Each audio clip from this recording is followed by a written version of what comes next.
And you know why they are scared of Peter Obi? They are scared of Peter Obi because Peter Obi dealt with them 2023. Peter Obi, the Emperor of Lagos, now the current president of Nigeria, Peter Obi flogged him in his polling unit in Bodilon. Peter Obi flogged him in his local government. Peter Obi flogged him in his state that he has held hostage for 26 years. So if you are Tinubu, won't you be scared of a man like that? Someone that flogged you in your state. He has held Lagos down for 26 years. How many years does it take them to build this new Dubai that we all go for holiday? How many years? These people are cancerous in nature. They want to pin us down till we buy. They've held our country down till our parents buy. Now they are holding us down till we buy. And they will still continue to hold our children down because they are now training their children to take over from them. That's why you see all of them having their children in position now. Anywhere you see Baba's poster, you see his son poster beside him. That is to tell you, I'm handing over to him. Look at other emperors, the junior emperors too. They are putting their children in position of authority. They are cancerous because they've taken all the treatment that we need for our life to be good. The judiciary, they've seized the judiciary, they've held down the legislators, they've seized all our finances. They are cancerous. The politicians we have in Nigeria today, majority are cancerous. That's why they are scared of Peter Obi. Peter Obi has dealt with them before. Say, no, we will not allow him to come and repeat what he did before with just a 4-month-old party. Please get up. Stand up. Ask for your rights. Ask for your rights. Do you want to come to this world? Nigeria is the only country that their minimum wage is less than $50 a month.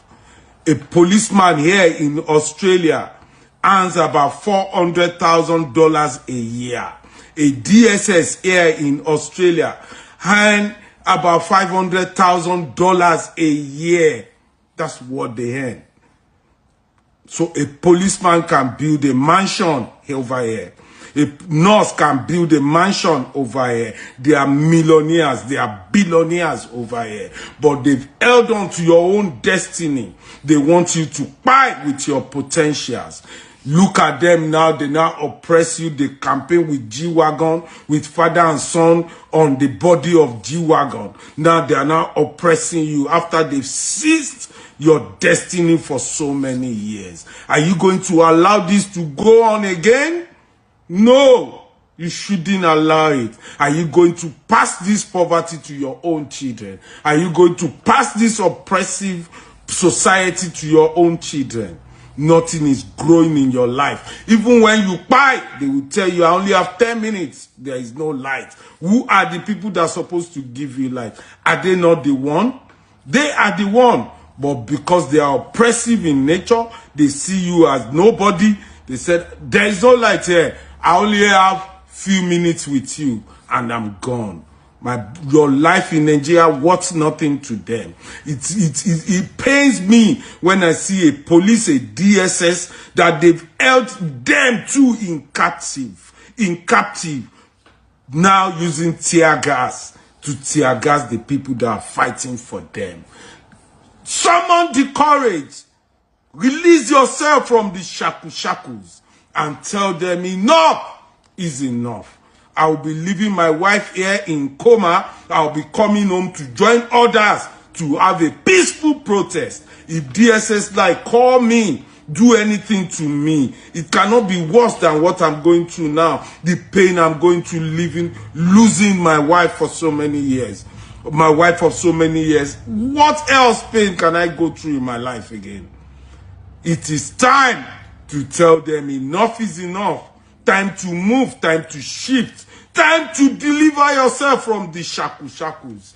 Lagos State is the number one buoyant state in your country. They've held that state down for so many years. System. It's because we don't have the same language. It's because we don't have, you see, this division of, in fact, it's not only about Nigeria, it's all over Africa. It's because we don't have the same language. So many African countries, we don't have the same language. Imagine in a country where we have more than 500 languages. How do you want this kind of country to progress? How do you want this kind of country to progress? We don't have the same language. We don't have the same voice. You see language. You see one voice. That is all what we need.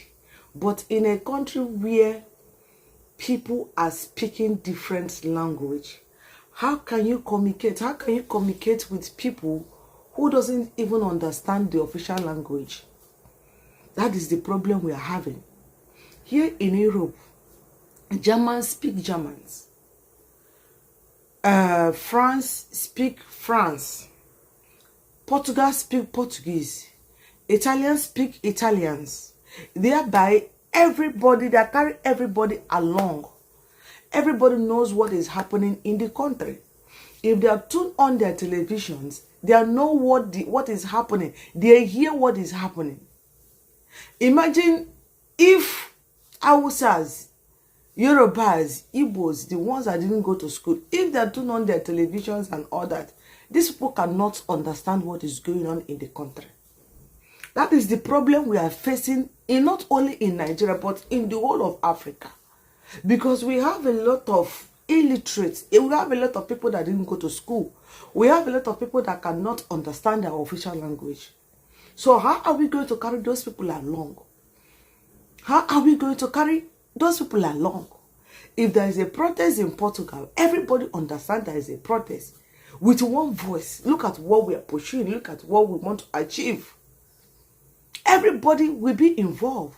If there is a protest in Spain, everybody understands the same language. Look at what we are pursuing, look at our goal, look at our missions and rest of it all. Everybody will be, everybody, what I mean, everyone will be, everybody. Here in abroad, it's not as if everybody go to school. No, everybody don't go to school. But everybody understand one language. Everybody understand one single language. Is a voice.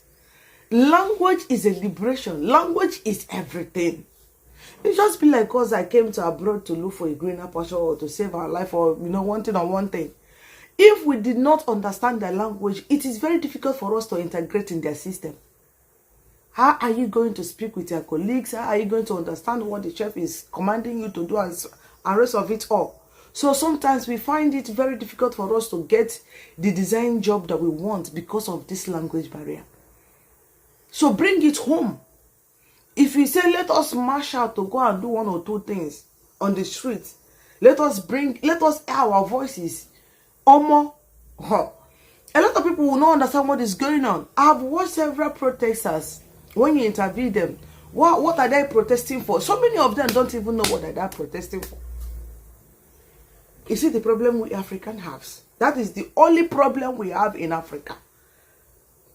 How we come about manufacturing languages is what I don't even understand. If had it been that Africa, especially Nigeria, had it been that we have one language, let me tell you, to kick all these people out of the share is very, very easy. Guys, let's continue listening to him. One buoyant state in your country. They've held that state down for so many years. Please, peaceful protest is your right. Let's stay out for a week. Let's release ourselves from this black colonialism. God bless Nigeria.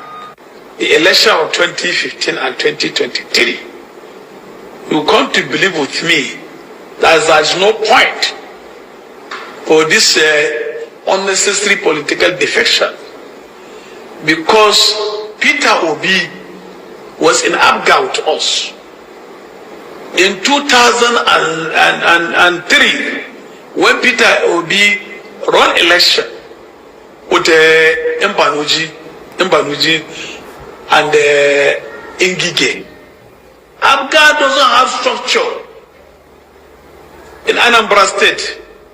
But going by the election result, we have exhibited at the Election Petition Tribunal, Abga won about 17 local government out of 21 local government in Anambra State. On the genuine election result, we have exhibited before the Election Petition Tribunal. It doesn't have any structure. We don't have structure. And in 2023, Peter Obi defected from PDP to Labour Party.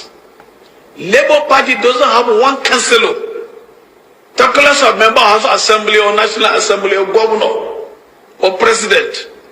But we was able to defeat Tinubu in his own home state in Lagos State. He was able to defeat the Director General of the Tinubu campaign organization, Simon Lala, in Plateau State. And Labour was able to defeat the national chairman of APC, Abdullahi Adamu, who was 2 times governor of Nasarawa State, a senator, a sitting national chairman, defeated in his doorstep. Come to the seat of power and defeat APC and PDP in Abuja. All the southeast, where APC has a governor, David Omai, has a Almighty Hope Ozidima, have Abia State where they have Ojus Okalu, and many others. He defeated all the 5 southeastern states, and he came to the south, defeated Delta, a vice president to Atiku Abubakar, Okoa, Labour won. Almighty Adas Oshomole was defeated in Edo State, a former national chairman of party, a state senator. You understand? So the experiment is there. Mr. President and the APC, nobody should deceive them. They should go back to the drawing board, take the result of 2015 election, where Buhari defeated an incumbent governor, incumbent president, with all governors, more than 26 governors, on the fall of PDP. All the senators, most of the senators are in PDP. Buhari hands down defeated Jonathan. Atiku has been running for president about 4 times. Now if you run for president now 5 times. You understand? Shared states with Peter Obi, 12 states. Peter Obi has 12 states, Tinubu has 12 states, and Atiku has 12 states. If not because of Northwest, where I come from, Tinubu could have not become even a candidate of APC. He could have not even become a president. Because the election which will take place in 2027, it is political parties versus masses of Nigeria. Exactly. So the downtrodden masses will decide. I've said it before when people talk about structure. That my structure are the 100 million Nigerians living in poverty, 35 million young people unemployed, those people who are finding it difficult to live, the people. Nigerians are today spending over 100% of their money on feeding. They are my structures. And above all, I have the most important structure, the Almighty God. And you have heard them say we don't have structures. That is the structure we're trying to destroy. Structure of criminal.